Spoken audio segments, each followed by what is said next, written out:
Can anyone actually afford to live in the UK anymore? Yeah, Google should know what I want to type before I type it.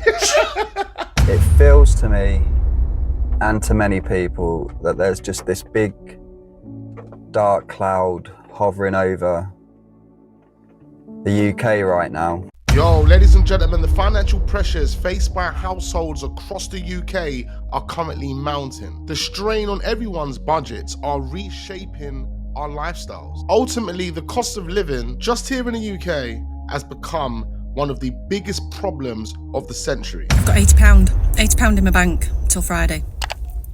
And I need petrol, I need some bits for the house. My teenage daughter's requested a couple of items. And it's my son's birthday this week. He's going to be 22. But it's all right. I'm going to make it work. I've become comfortable with not having much money. I've become comfortable with not being able to afford holidays abroad. I'm comfortable with driving a 22-year-old car.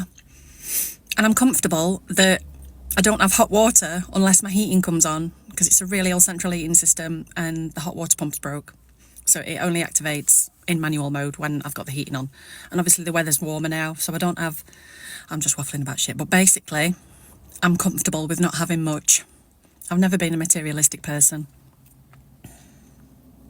It doesn't matter that I can't go abroad, because the Peak District, which is only like a 20-30 minute drive from me, is stunning.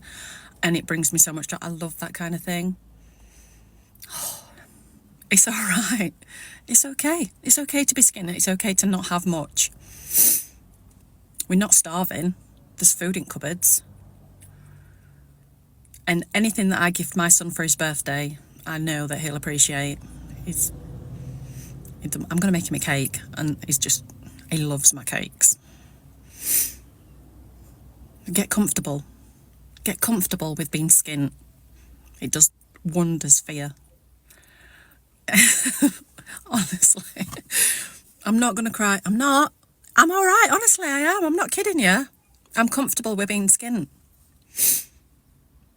It's okay. Should never be comfortable with being skimp. I understand it. For your own sanity, you don't want to stress yourself out. You want to keep it together for the sake of the family. It's totally understandable. Not having any money leads to so many problems, especially when you have a family. But this is where we're at right now in the UK, ladies and gentlemen, where hardworking people don't even have enough money to keep the lights on. And that's exactly what the cost of living has now done. It's affected people to the point where they are starting to become comfortable with being broke. There is no way in hell we should be comfortable with being broke. I understand her reasons and her perspective on this. I totally get it. Keep doing what you're doing, because you're doing a fantastic job. And the Peak District, absolutely beautiful. I might take a trip there myself this summer. You've worked all your life, you've paid in all your life, and you've forgotten.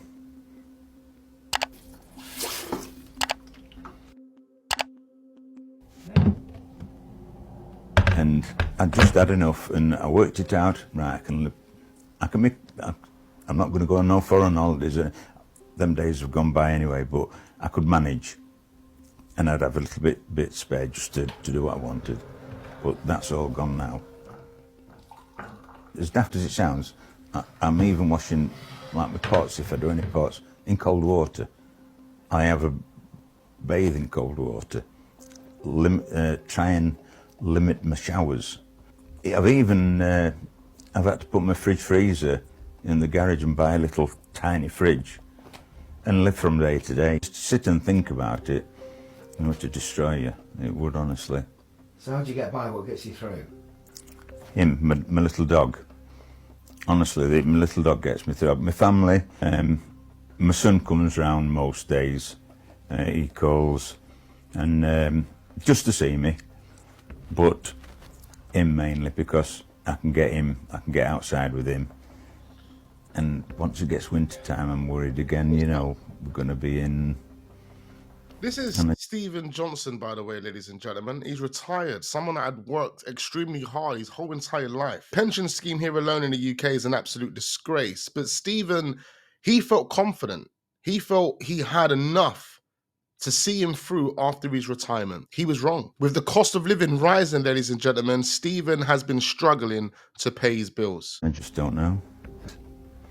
My daughter will say, don't worry, you know, you shouldn't worry at your age, you shouldn't have to worry at your age, but you can't help it.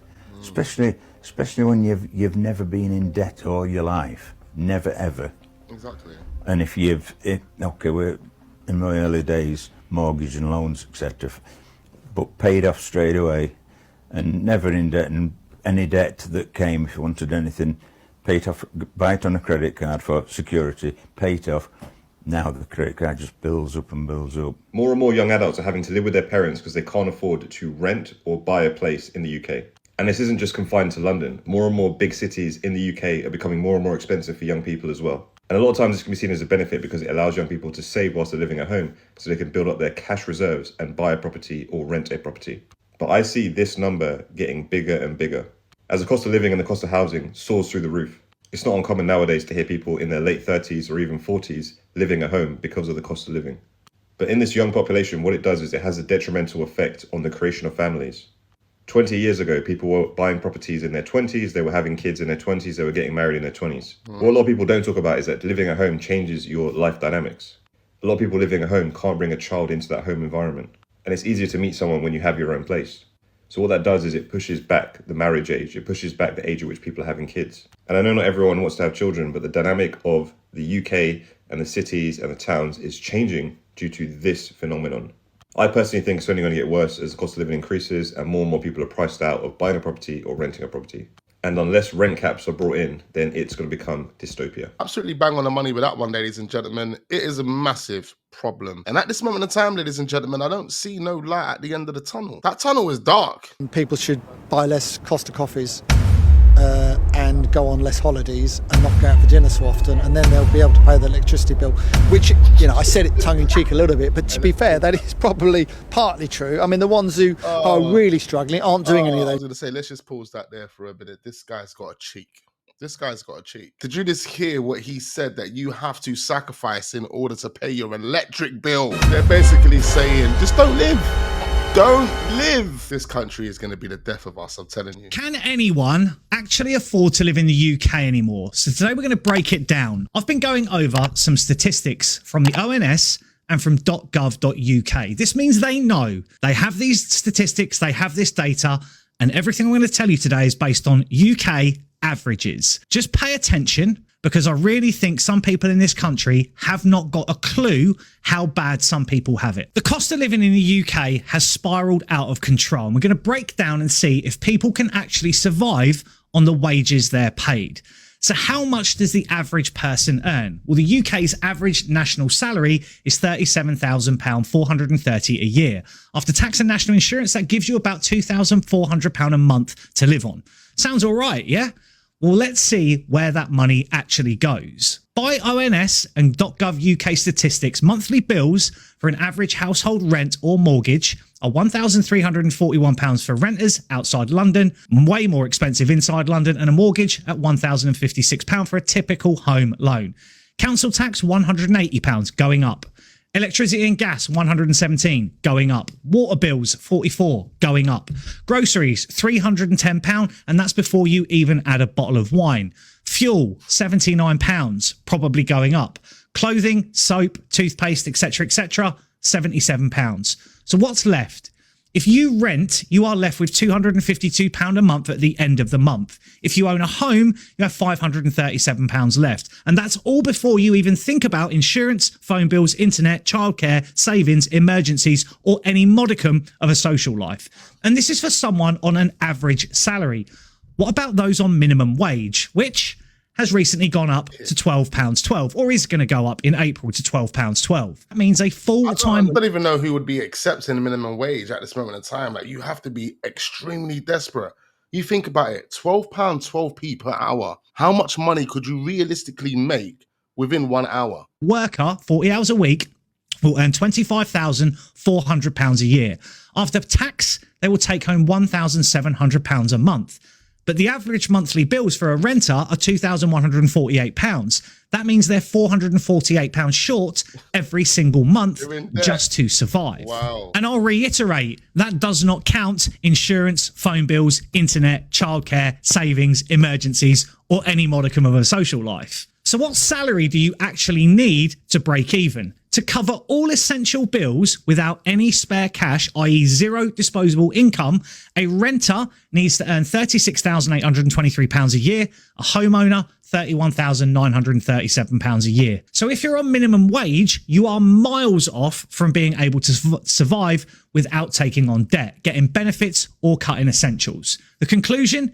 How are people supposed to live? The numbers do not lie, and they are government published statistics. Even those earning the average salary are just scraping by. And if you're on minimum wage, you're in a financial hole before you even start. So the big question is this: how are people meant to live in the UK if wages aren't keeping up with the cost of living? Because right now, via government statistics, they don't add up. Literally, that's the state of our country right now. At the fact that you can still work in the UK and still be in debt by the time you get paid, it makes no sense to even live. It literally doesn't make any sense. The data is telling us that you can't afford to live here. That is what the data is telling you. So in breaking news, UK inflation rises unexpectedly to go up 3.6%. driven by food and fuel prices.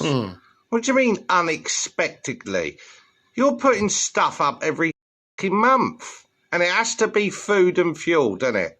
Food because people need food every day to feed themselves and their families, and fuel because people need to get to and from fucking work and maybe go to the supermarket to get some shopping.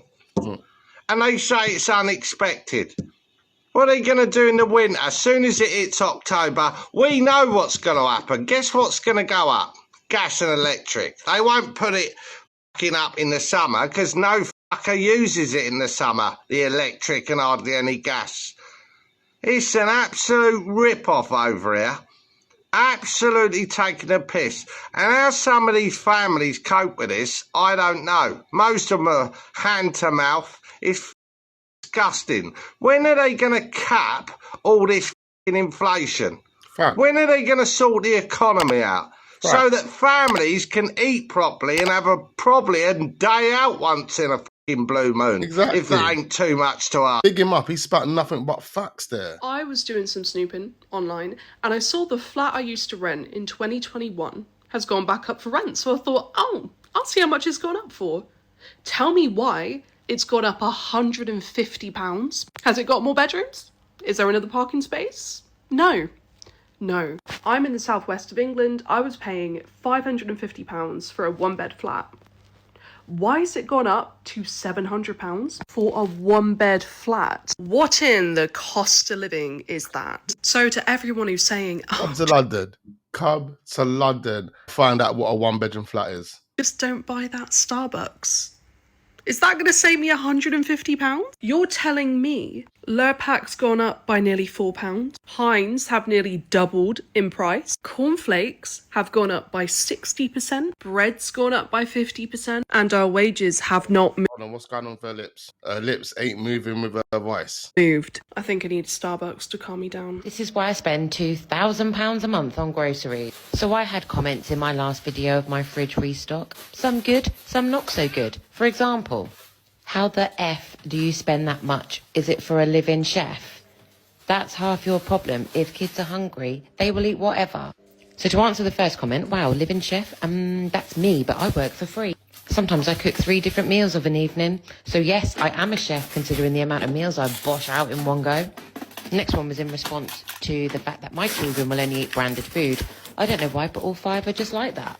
They only have to sniff a Cuthbert the caterpillar to know it is not a Colin, and they just refuse.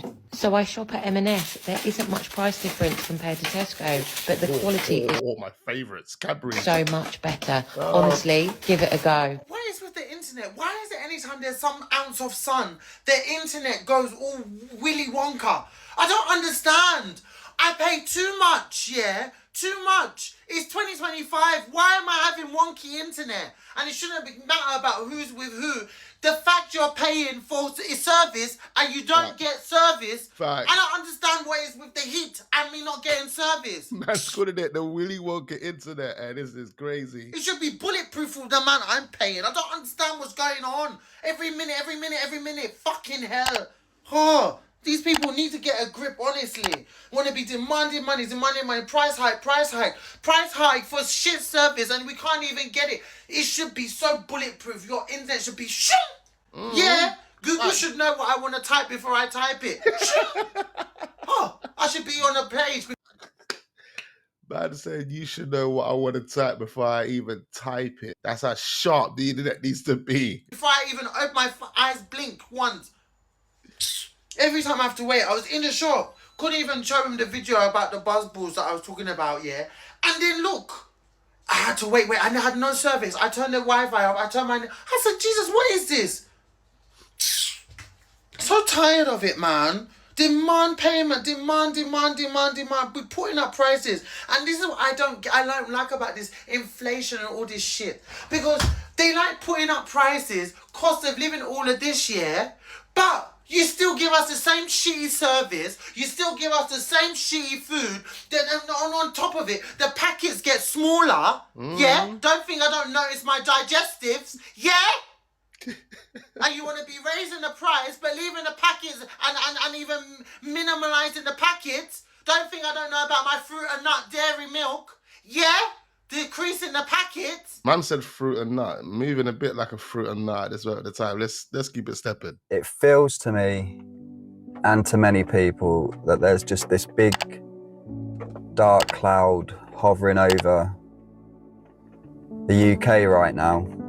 It's just the whole atmosphere of the place, the energy.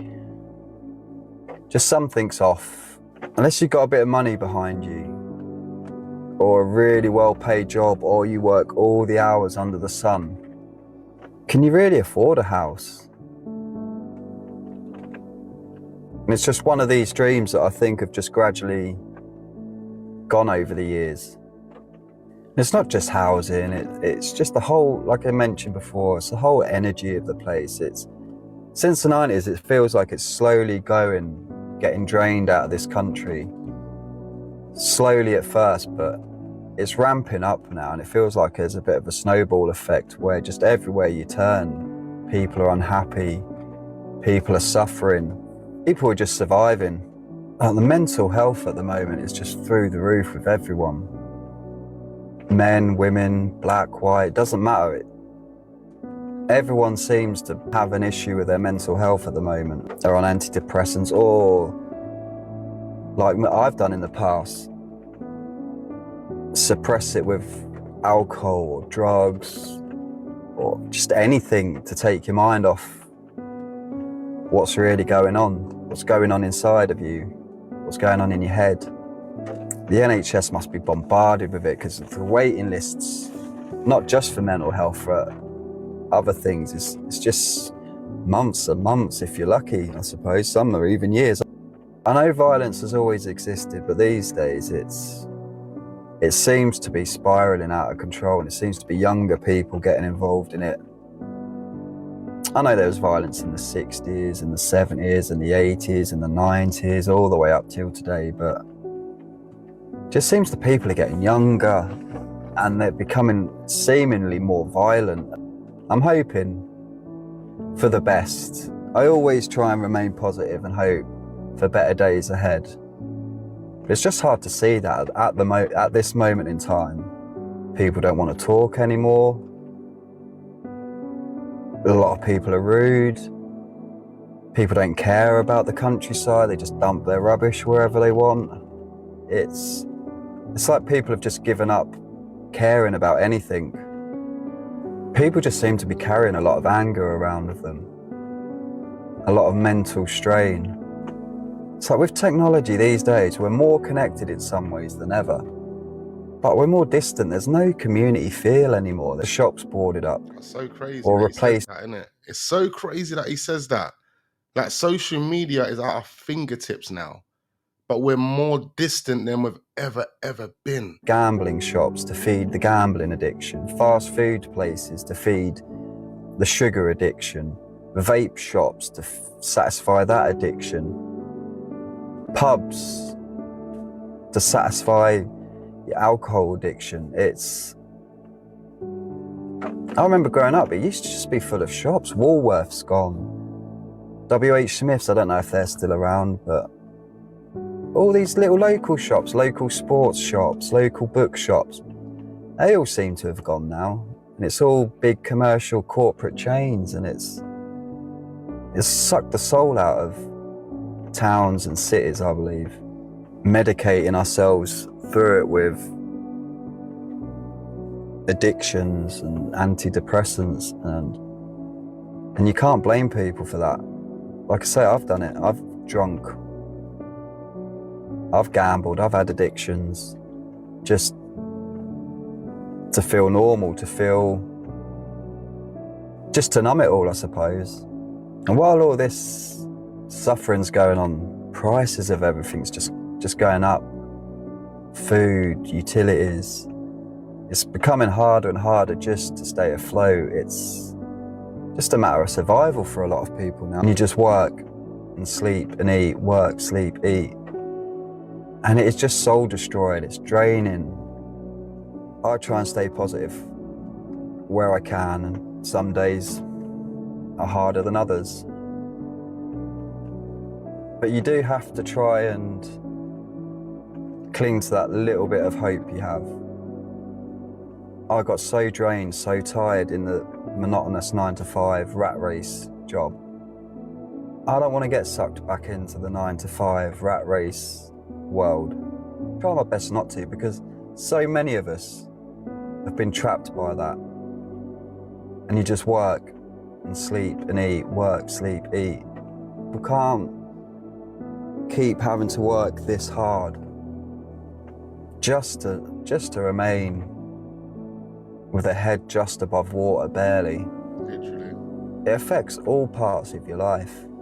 If that job is draining you, you come home tired, you come home snappy, you just want to numb yourself with a beer or something else. And I've been there, and it's not nice. But so many people are going through that right now. And I feel for them. Right, so Because it's not what life's about. Life's for living. At the same time, these are people that have families, and that job is struggling to keep the lights on for their family. Make it make sense. Living, not just to work, just to keep a roof over your head.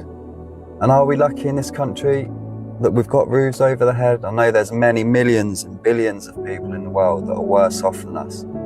So I'm not saying the UK is any worse than any other place. I'm just giving my perspective on what it feels like at the moment in this country. And it just feels like it's dying. The whole country is slowly dying. The government are